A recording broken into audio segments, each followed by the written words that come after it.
$6.50 is not required.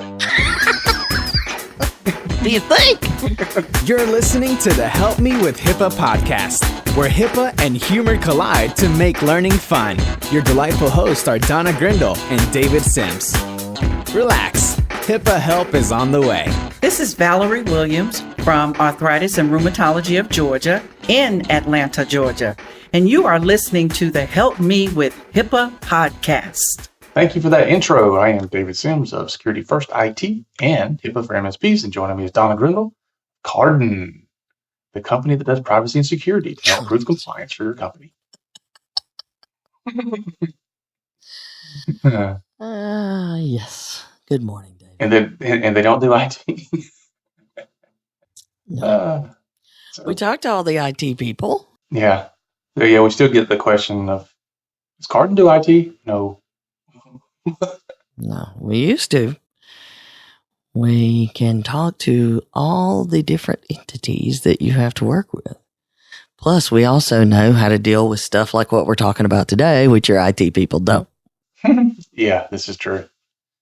So I was at a prospects office the other day, and the front desk lady kept saying "Security First IT," and I was like, "It's IT." She's like, "I know it's Security First IT," and I'm like, "No, IT." And she kept looking at me like she couldn't understand what I was trying to tell her. I was like, "Yeah, I know you don't have anybody doing your orders." Yeah. That, or maybe she just thought you looked like Cousin It. Yeah, maybe. I told her, look, they did the whole movie, Stephen King movie about us, you know? Anyway. Yuck. So, speaking of horror stories, Yes. we still have this patient rights to access medical records thing going on. We just did an episode a few back, really, talking about this. Yeah, episode 199. Mm-hmm. So, 20 episodes ago? Yeah, not long ago. And yet we're still getting a lot of email, and I think you're even running across it in your personal life. Oh, jeez. It's everywhere. Where these law firms are demanding to pay only $6.50 for a medical record request. And that's not how it works. Well, yeah, between the number of those that I come across every week, plus a survey that just was released that said 95% of providers don't properly address patient rights to access of their records. 95%. There again, healthcare is winning. Yeah, running right there in the mess of wrong. Hey, Yeah. You're going right over the cliff. Well, one thing I do like about this is it enables us to help medical practices find out whether or not they're actually collecting the fees they should be. So, if you're doing this for $6.50, you should be charging $25 or whatever. I mean, this is a good way to offset the cost, your actual cost of having to go through providing these medical records.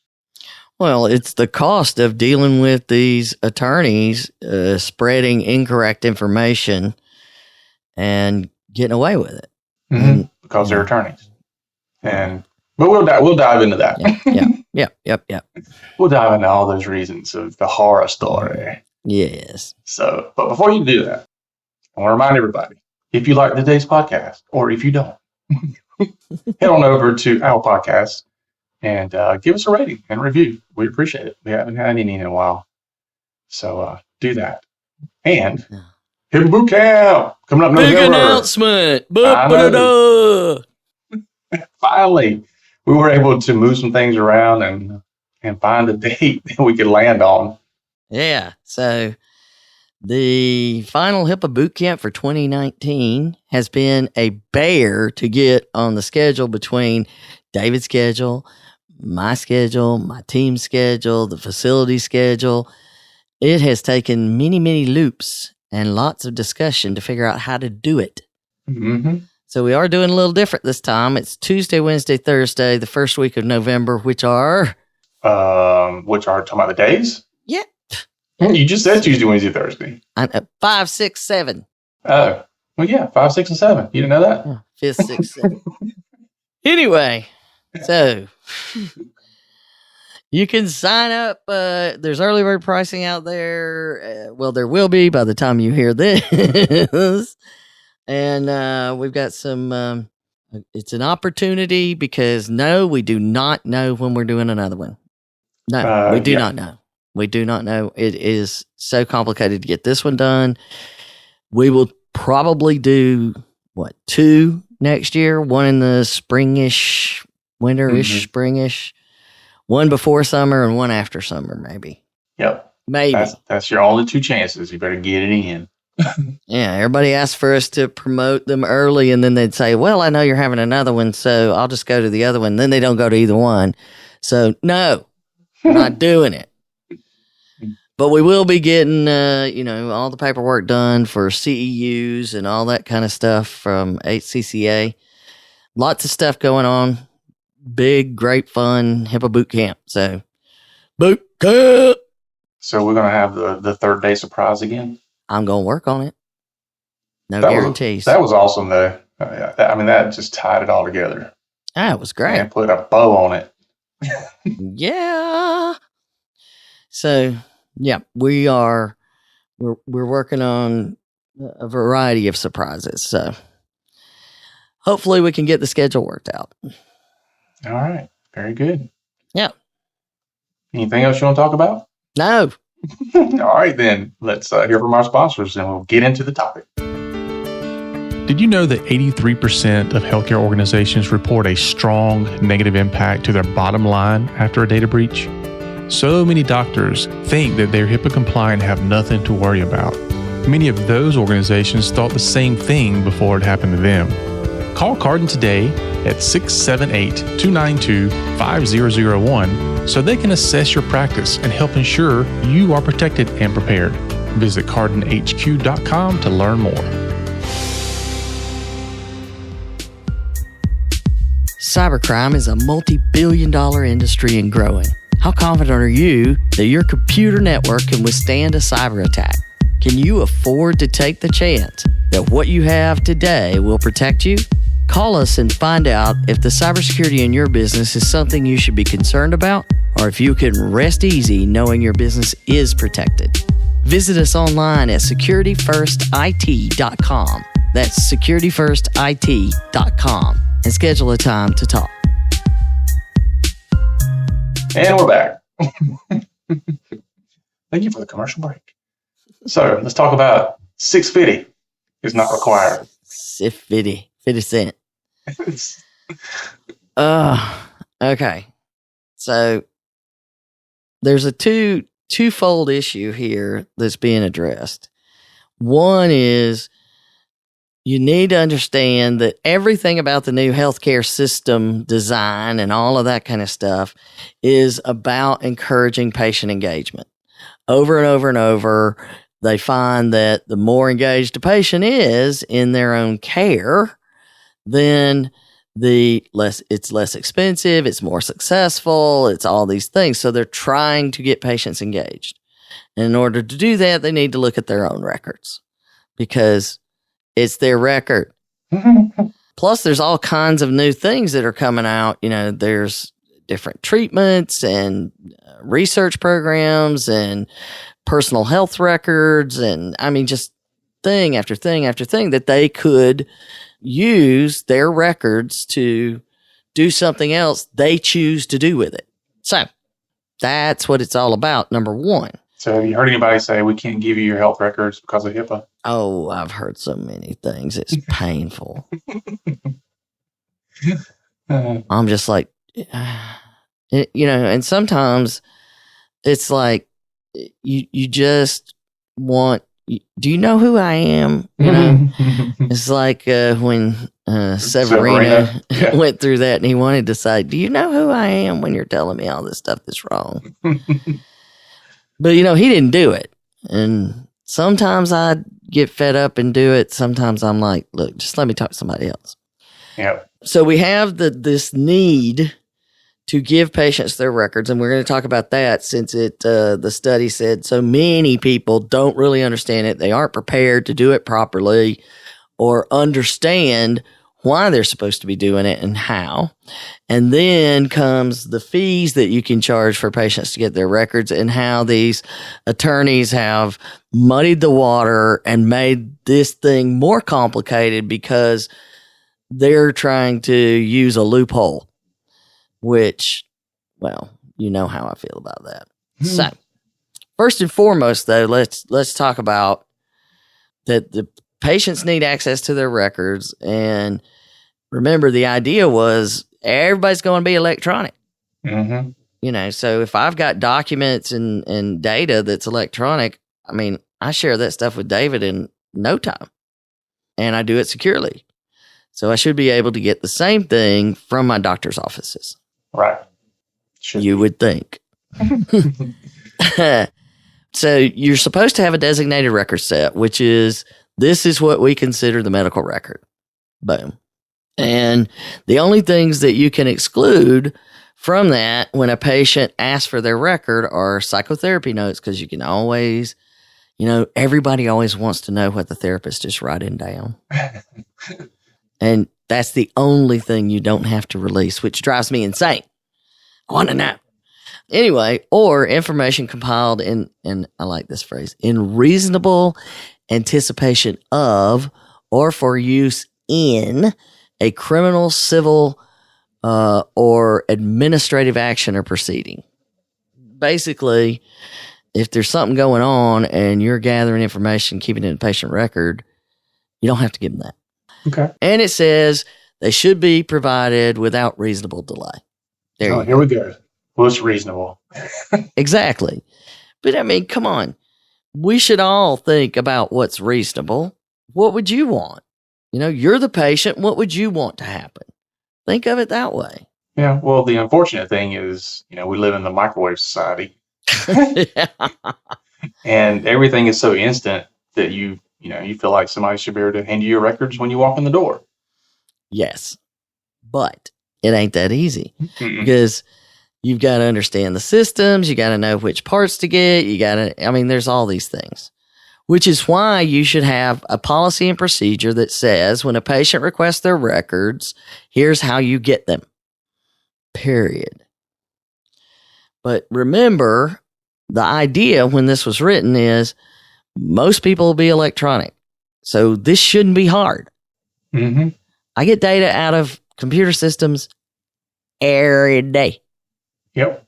So even if all you do is print it to a PDF, you're getting it electronically. There's no reason to dump it to paper and get a stack of paper. Just don't let the patients bring their own USB drives in. No. So, but the thing is if you're storing the data electronically, i.e. electronic medical record, and a patient asks for the information to be provided electronically, then you should provide it electronically as long as it's a feasible manner. So what that says is if your system creates a, PDF printed version of it, you can't create anything else, but the patient asks for it in a spreadsheet for some weird reason. What you're able to do is to say, look, I can't give it to you that way out of my system, but I can give it to you this way. Right. And it's still electronic. So if you store it electronic, you should be able to give it to them electronic if they ask for it. Now, how do you go about doing that? You click File, Export. But and I do have to say, these vendors haven't worried about this part either. No. They didn't worry about purging. They didn't worry about monitoring for security. They didn't worry about getting this data out in a simple manner. Not all of them. Some of them better than others. But if I ask for it electronically and you need to give it to me electronically, most systems will have a way. If nothing else, you load a PDF driver and print to a PDF. Yeah. Yeah. Okay. Most systems even come with that nowadays. Yeah. Or if you're using, Microsoft Office, it'll load that in. Yeah. So you should be able to do it. Yep. That, if you can't do that, y'all need to look into your IT folks. Ask your IT people. Yeah, But again, you're not supposed to, just say, only thing we can do is paper and here you go. If I ask for it electronically and I see that you have an electronic medical record, that's how I should get it. Now, if you are one of those handful of people that said, I'm not doing it, and you don't use an electronic medical record, then come on. You don't punish everybody else. If you've got a big Mac Daddy copier, and if you have that much paper in your office, I'm sure you do, it has the ability to scan to a PDF, almost certain. So just offer it. Just do it. Don't. Come on. Don't make everybody else suck it up because you chose not to. You should have that capability to copy a piece of paper to a PDF. If you do, then let people have it. But the other piece of all of that is that if you have a portal, and this is one that some people get caught in, it's tricky. You know how tricky things can be, David. Mm-hmm.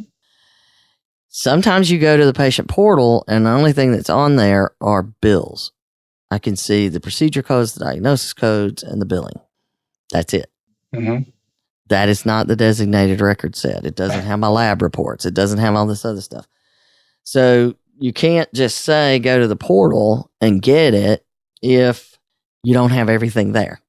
Right. And there's a lot of systems that have a portal that do not have anything there other than the financial part. That doesn't count. But if you do have everything there, then you can encourage the patients to go to the portal, but you can't require them to go to the portal. Yeah. This is the only way you can get it. This is all you can get, and this is the only way you can get it. Because again, this is about empowering patients with access to their records. So you're not supposed to make it hard for them to get them. You're supposed to make it easy. That comment in and of itself is difficult. You know how IT challenged people are already. But anyway, I digress. Well, yeah. I digress. Yeah, and I mean, that is part of the problem, is to assume that every single person does have the type of internet access that would let them download it. They may be using dial-up still. Or they could be, I mean, there's some rural areas where the capability to download a large file, it could take hours. You out in the boonies, you're very limited. Trust me. Some people are just in a dead spot within a city and can't get decent internet, Krista. Because for some reason your whole neighborhood's built in a hole or something. I don't know. But, if I can get like 1 meg download, 2 meg download, it's just not that easy. And that assumes that they know how to use the computer. And trust me, some people think they do and they cannot. We'll just leave it at that. Not going to go any further. So, yes, the portal is an option, but all the data has to be there, has to be all the things that the patient would need for their medical record, and you can't tell them that's the only way to get it. So, any questions on that part? No, Miss Donna. Now we get to the part that David likes. You can't breach security policy to do it unless the patient specifically says, I don't care about security, which is painful for me and David. Yeah. So the other thing is you have to have a secure method for exchanging this information or not make it complicated for the patient to get the data from you. And yes, it's a balancing trick, but that's what we all have to do anyway. Who has the car keys? Yeah. Of course, you have this agreed upon manner. It's a reasonable time. Have the patients come back and pick it up. But that won't always work. Yep. Sometimes it's drop it in the mail. Yes. Which creates a whole new litany of issues. Put it on a postcard. You don't have to, though. If a patient comes in and says, I want you to put my records on this thumb drive or whatever you want to call it, jump drive, USB drive, mobile media, blah, on my keychain, you do not have to do that. And why is it you don't have to do that, David? Because if they're like me, I'm going to load that drive with something that is going to compromise your system so that when front desk lady plugs it in, front desk lady plugs it in.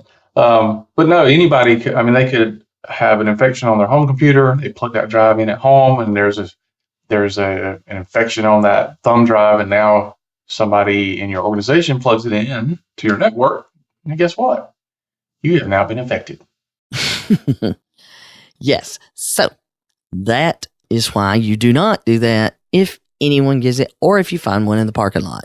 Yeah. So just tell them your infectious disease control policy does not allow you to do that. Yes.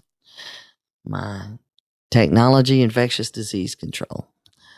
But what you should have is an alternative for them. And it doesn't mean you have to go out and buy equipment. It means that you should have the capability in your office for creating proper things. So if they ask for it electronically, you need to be able to give it to them electronically some way. Nowadays, I would even the USB drives I buy for the company, I'd scan them before I use them. Right out of the pack, I don't trust them. Right. You don't know where they came from. You don't know where that's been. We've talked time and time again about supply chain issues, and I still constantly see it. I know you do too, where people are in supply chains of large corporations and they're still, putting malware on things and backdoors and everything else. You don't know who was working the day that one was made. Mm-hmm. And they could have put stuff on it. But another way that most people still do it is via CD. And you've got to deal with the tricky question about encrypting records versus not encrypting records. Because if you put it on something that is electronic and you don't encrypt it and it gets lost in the mail, you've got a problem. Or if you don't encrypt it and suddenly when the patient gets it, the envelope has been conveniently sliced or torn open and the information is no longer in there. Dum, dum, dum. That happens more than you want to think. You've still got a problem. Yep. Unless you've dealt with the patient up front and said, okay, this will be sent in an unencrypted manner. Are you okay with that? If it's lost in the mail or if and get there okay. Please sign this 20-page release. I know, right? But the same thing is if they want it to be emailed to them. Okay. If they want it emailed to them, it follows the same thing that we always say is you need to get the patient to okay and say, once this leaves here, it's no longer secured under HIPAA in this manner. Now, can we pause here for a little rant? Go for it. Well, this is the point in which I see IT people telling other medical folk, just get the patient to say it's okay and then send it in regular email. And so the thinking is, as long as the patient says it's okay, then you can throw all security out the window. Yes, that is not true. It means that you can send that one thing in an email to the patient, but you still need to worry about securing it in your email account. Mm-hmm. Where else would we worry about data being? Because no one ever has an email account hacked in healthcare. Yeah, because some people forget that when you send an email, it doesn't send the message to the other person and like it no longer resides in your inbox or your sent items box. It's not like regular mail. Like if it were regular mail, that'd be like me going to the mailbox, putting a letter in there. The next day, the letter's still there, but it's also going to somebody else at the same time. Mm-hmm. It's kind of how email works. Yeah, it's just that you don't understand how many places that thing hops through and maybe forwarded to and resent before it gets to its destination. That is true. So you have to be careful, make sure you understand, and this again would be why you have a company policy where it's thought through and somebody has evaluated the security parts of it and laid out a plan. Policy and procedure. You have to have a policy and procedure about all of this stuff. If a patient asks for it, these are the ways we can do it digitally. Electronic copy can be done. Boom, boom, boom. Mm-hmm. You also have to worry about making sure when you do mail those things, you're getting the right address where they want it mailed to. Yeah, that would probably be good. Yeah, that's key. And that you put the right patient's data in the envelope. So you should have some checklists to make sure, because if you did all of that and then you sent the wrong patient, it just really would be a bad day. I went through all this trouble and now this. Yeah, we've seen that happen. Yes. And then you have the do it the email way, right? Mm-hmm. Versus do it the file sharing service. Yeah, I prefer the file sharing service. I do too.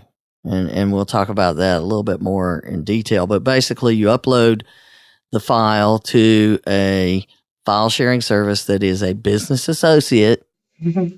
And then there's an expiration date on how the patient can access that data. And if they are comfortable doing it, that is the ideal way to get it to them that protects you both. But again, paper doesn't give you a pass. Nope. You should still have the ability to create these scanned PDFs and then upload them. Come on, man. Don't give me a stack of paper. All right. So that's the first part. And that is what we wanted to make sure that you understand, because that's what people don't seem to understand. And now let's get into this other stuff where you can send third-party requests. And again, this was about the different treatment things and the research and all of these things. This is what it was intended for, is that I, as a patient, can write a letter that just says, I'd like for you to send my medical records to blah, and sign the letter and give it to you. And according to the law, that is it for you to send it to a third party. That is it. But again, this was supposed to be about patient treatment. That's what it was supposed to be about. Mm-hmm. And then personal injury attorneys are ones along that line where they're not involved in, they're representing the patient in a case that requires medical records. And they are only allowed to get the patient's medical records, not somebody else's medical records. Because we have it where they'll call up and they'll ask for the records of the defendant that they're suing. Mm-hmm. Wow. Had it happen more than once. Well, you can't blame them for asking. And they're threatening people that they're violating laws and all this kind of stuff and that they have to do it. And no, you don't. Well, that's another rant. But you can simply ask for this with that idea treatment, but then they found this loophole, and now they started sending out this year all these requests and demanding that their request, instead of the way it's always been done with a proper authorization form, there's a specific form, it meets specific requirements. We've done it that way forever. They find this loophole, and now they've created a big mess. Because now all they've done is muddy the waters for what this was intended to be. This was not intended to be involved in personal injury lawsuits and car wrecks and all that kind of stuff. This was supposed to be about making it easier for the patient to be engaged in their own care and treatment. So I don't like that. Mm-hmm. So with that being said, now we need to know, what can you charge for it? A lot. Well, when patients are told it's going to cost them $500 and something to get a copy of their medical records, which has happened, that's why we have to have this law. Mm-hmm. We have to have this law because people aren't reasonable unless you make them be. So think of it that way, that people aren't taking care of their patients. They're, making things hard for whatever reason. However, ideally, HHS would like for you to provide the patient's records direct to the patient free of charge. Ideally, That would be, and it would be doable if you dump it to a PDF and use the share file service. It doesn't take a ton of time. It shouldn't anyway. Mm-hmm. And it's pretty straightforward. And I am talking to more and more places that if it's going direct to the patient and it's a pretty straightforward way that they've asked for it, they are doing it free of charge. But it is very specific what you can charge if you're going to charge. And it has to be a reasonable fee for creating this copy. And the law says, and here's what the attorneys say. The attorney says, the law says this. That's not true. Here's what the law says. The law says you're allowed to charge a cost-based fee, period. Mm-hmm. OCR later came out with 2 other options that they said we would consider acceptable. So any letter that says the law says something other than you're allowed to charge a cost-based fee, that's not true. So let's just start there. Time to rant. I know. It's just like you get these letters threatening you, and they're, I'm going to turn you into OCR. No, yeah. Okay, so here's what the law says. The law says that you can charge the actual cost for the person who performs medical record request to do the work. And again, you know, you're trying to be reasonable. So it's the labor for copying it, whether it's in electronic or paper form. So obviously, if I'm having to stand there and monitor the copier, because you can't just walk away from these things, it's going to take me longer than to go, this patient, click, print the PDF, click, Mm-hmm. right? Mm-hmm. And then supplies for creating the paper or the electronic media. So if I'm going to provide a CD, I can charge you the cost of it. Postage, if I ask you to mail it. So that's reasonable. The cost of the postage. And if it's one of those cases, and you'll see it, you know, a complex, you know, medical record, a patient with conditions that are complicated, you know, you'll see it in like in oncology and those kind of things.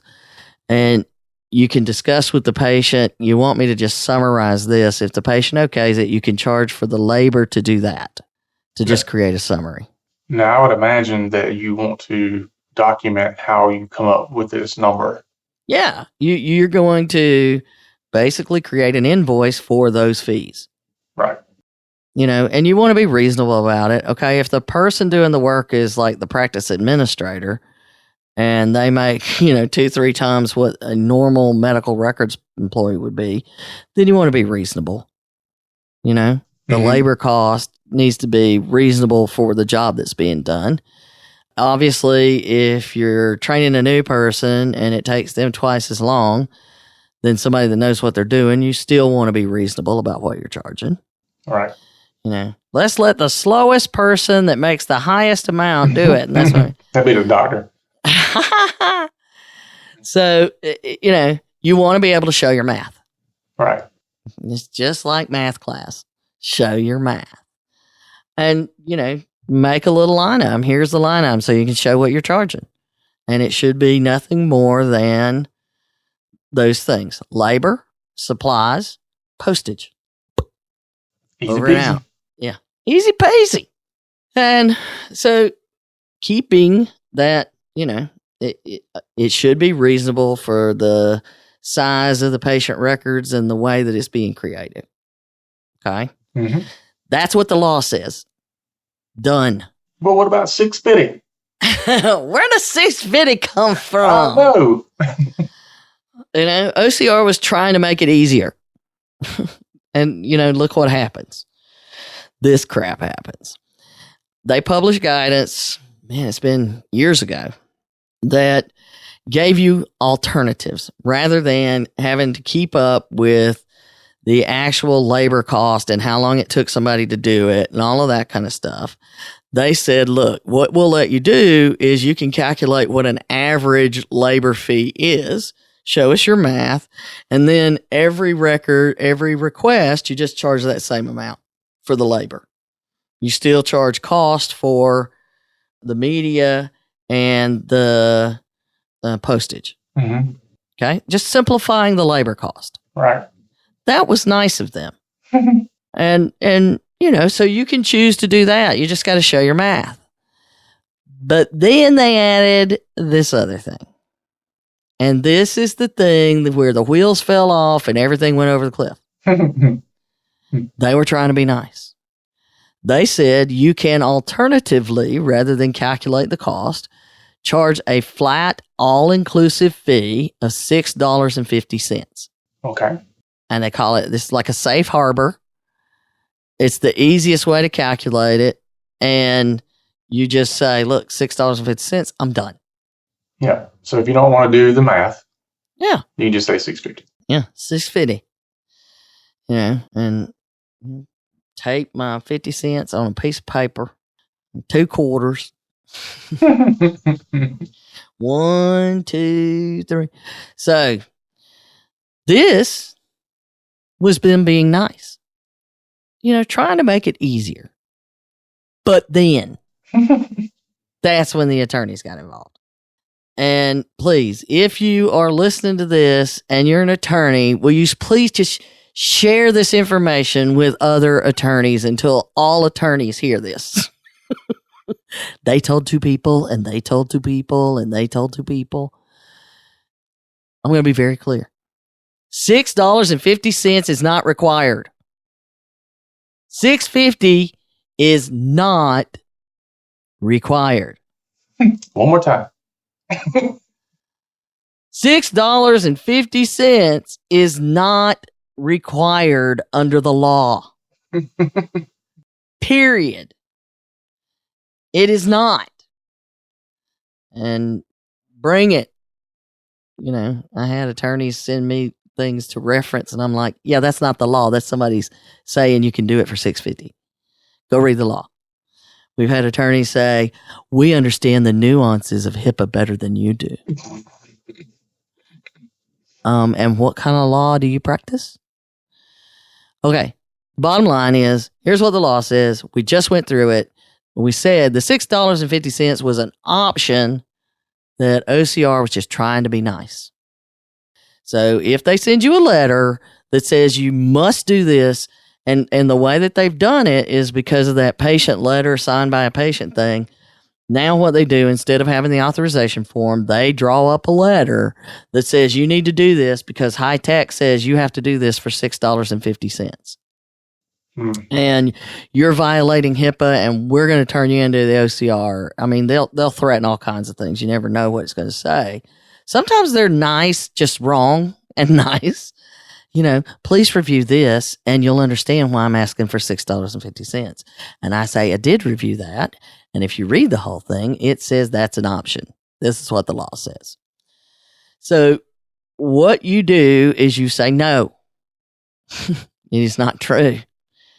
But most of the time, the attorneys create the letter referencing all this, and then the patient just signs it, which meets the requirements of the third party thing under the patient right of access, which is all we're talking about here. So they're not using the old way of doing it with an authorization form, which I'm telling you, in the end, they'd be better off in some cases doing that. I know in Georgia they would be, but never mind. Not the issue. Here's the thing. No is the answer. No. No, no. No, no. And what drives me crazy is they'll send 3 or 4 letters demanding that this be done for $6.50 when you send them an invoice, and they'll say no. And you are violating the patient's rights, and we're going to turn you into OCR, and we're going to do all of this. And I'm like, bring it. Because that's something I can defend all day long. And, so no is the answer. You're not. Don't let them bully you, because that's not true. So what did you get out of what I just said, David? Something along the lines of $6.50 is not required. Do you think? Do you think? So it is important that patients get their records, and we really want that done right. Because again, it is about patient care, and it is about empowering the patients. And if they want to participate more, you need them to participate more. But this finding the loophole thing, no. And No. Mm-mm. Yeah. No. So, by the time they sent 4 letters and charged the patient $100 each to get somebody to pay $6.50 instead of $26.87, it's ridiculous. It makes no sense. No. All right. So, what do we recommend, David? We recommend that you determine your cost and charge appropriately. Yeah. Just do what we said. But do it in a policy and procedure. Create a checklist, create the forms that you need, train your staff to understand what to look for, and, not to let the bullies mess with you. But have a policy and procedure that says, okay, here's how we can do electronic. We have this, this, and this. This is secure options. This is what you can do on our portal. This is what you can do here. Just write it down. It's stuff that exists, and it's, you're not recreating the wheel here. You're just defining clearly what your options are. And if you're going to mail things, get really thick envelopes. Yeah. Or double envelope or something, because, it's a problem. And it's one that we can't do anything about. Get those the anti-terror ones. Yeah, something. But we both think that the best way to exchange it is, you got to have one option where you can put it like on a CD and the patient can have it mailed to them, or they can come pick it up, because there's some people that's what they're going to want to do. But you need to have an option for exchanging the information electronically when you have electronic information. And, just like we've talked about over and over, if the patient asks you to email it to their Gmail account, you should have a policy and procedure that, I recommend you have like a script so that you know exactly what was said. Mm-hmm. And then you put it in the patient's account. I read the script, they okayed it, and they don't care if it's secure. And you know how we feel about it. But you should have a policy and procedure on your end about dealing with the fact that that's in your email account now. Right. That should be included.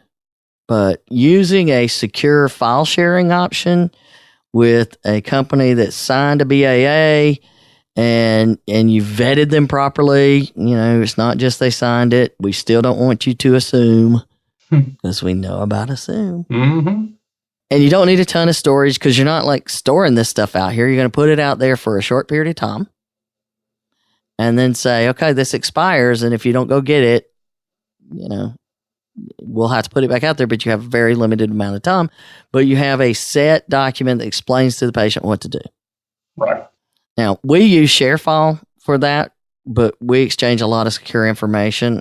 People that send their risk analysis in unsecured email, I don't understand. Here's all the ways that my network is not secure. But, we both use G Suite, and they have a new feature, and David has tried it. I have not. Mm-hmm. So tell us about it, David. Yep. So now in G Suite, let's go ahead and clear the air here. It has to be the paid version of G Suite, not your free Gmail, for the BAA to cover you. So just because you can do it, you should. All right. You're using the paid version. Gmail now has a confidential mode or a confidentiality mode or whatever. But when you go to what I would do is I would upload the document to my Google Drive and then grab a link to that. And I would share it out to only the email address of the person you're sending it to. And then I would put that into the email, set the confidentiality mode settings such that that link will expire, or actually the entire email will expire after, the set time. And then you can shoot it to the patient. And let's say you set it for 24 hours. That means after 24 hours has expired, they can't even open the email at that point to get to the link that you created. Right. So you get pretty good level of security. They have to have this specific link, which means they'd have to have access to that email, and it'll only last for a very short period of time. There's another thing you can do if you have their cell phone, is you can set up a 2FA text message as well. So when they go to open that email, it's going to ask them a question, and I think the question that it asks is their phone number. Anyway, they type in their phone number, then it will send them a one-time code in order to open that email as well. But the phone number has to match the one you put. Right. Yep. Yeah. So there's a lot of ways to secure it. And, I would be all over that. Yes, here's my, and do this and send me 2FA and give me those options. And you just have those written up with instructions. Mm-hmm. And the staff has instructions and a checklist, then would become much easier to handle. And, you can figure out, you do what's reasonable and appropriate for the patient. And then, of course, you're going to determine your fee structure and have a policy and procedure about it. Now, keep in mind, you don't have to charge the same fees for all cases. Yeah, you charge the attorneys more, and you charge the patient $650. Yeah, or you say, okay, if it's direct to the patient, I either do it for nothing or maybe even the $650 if it's direct to you. If it goes to a third party, then I'm going to use the cost-based fee or the average labor plus the cost-based fee, Either way, have it defined and make it clear so that you can say this is how it's calculated. And you can even have that, you need to prepare a memo for the attorneys because somewhere it'll happen. Mm-hmm. And make it a form letter or a snippet. You insert the letters or emails or whatever. And I just copied one that I had done for somebody recently. And I say, the high-tech addition to HIPAA requires the fee for a patient request for records to be a reasonable cost-based fee. Period. If the documentation related to the fee supplied is unclear or you disagree with that calculation, please explain your issues. We would be happy to review the fees to provide an explanation as to why we consider this a reasonable cost-based fee. If you are asking for a fee of $6.50, that is not a requirement of high tech, although it has been suggested by OCR in their guidance as a safe harbor option. Our organization is not choosing that safe harbor option for fee structures with patient request. Bam. That's it. Can you just end it in bam? Yeah. Bam.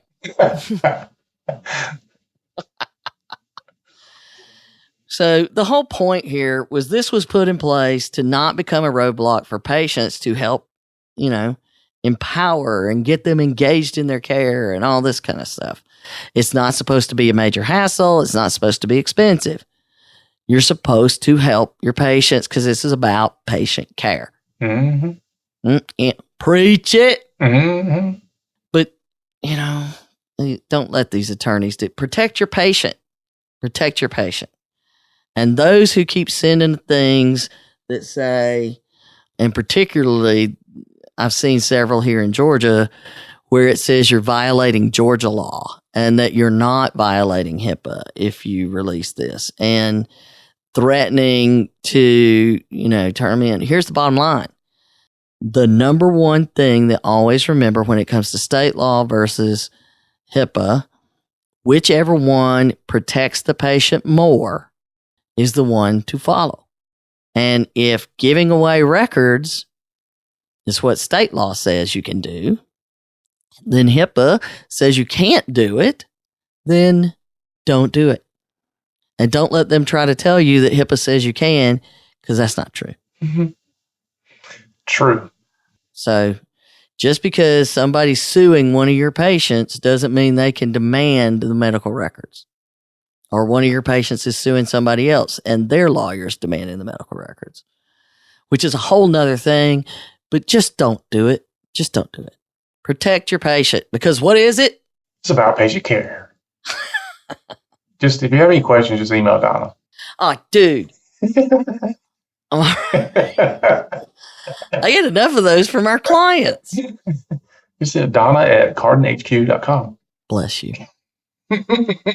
I do not provide free consulting. Keep that in mind. She does have a cost-based fee. Right? Yeah. Everybody wishes I'd be just free. They'll just send me stuff. Can you give me the forms you use for such and such? You can just charge $650. I know. Can you provide your $6.50 statement for $6.50? I wish I could provide my services for free. I do. But, I have gotten used to creature comforts. Yeah, like a house and no water. Yeah. And, a car to drive so that I can get places. Yeah. Money always messes everything up. I know, right? Yeah, but everybody wants it for some reason. Yeah. I don't understand. But there you have it. We are all done. Yeah. Well, maybe we'll have to revisit this again this year. It really does drive me crazy because you got two very important things. One is bullying, and I'm not a fan of that. And the other is patient care, which I am a big fan of. And I want both of them to be handled properly. I think you did a good job. Thank you. Go forth and prosper. Thank you. All right, folks, that is our show for today. Remember to share us out on your favorite social media, rate us on our podcasting app, or on the Apple store or whatever fruity store you go to. Yuck. And help us spread the word. And as always, you can send your questions and ideas to Donna@cardinhq.com. Dude. Remember, HIPAA's about compliance, not patient care. What? What? How about that? You like that? Stop it. HIPAA's not about compliance, folks, nor is it about 650. It's about patient care. You've been listening to the Help Me with HIPAA podcast, hosted by Donna Grindle and David Sims. The show created to help you with HIPAA. For more information or to ask us a question, visit our website at helpmewithhipaa.com. Neither Donna Grindle or David Sims are attorneys, and they do not offer binding legal advice concerning regulatory compliance. The information in this podcast should not be relied upon or construed as legal advice in any way. Consult your attorney for legal advice concerning compliance with HIPAA regulations.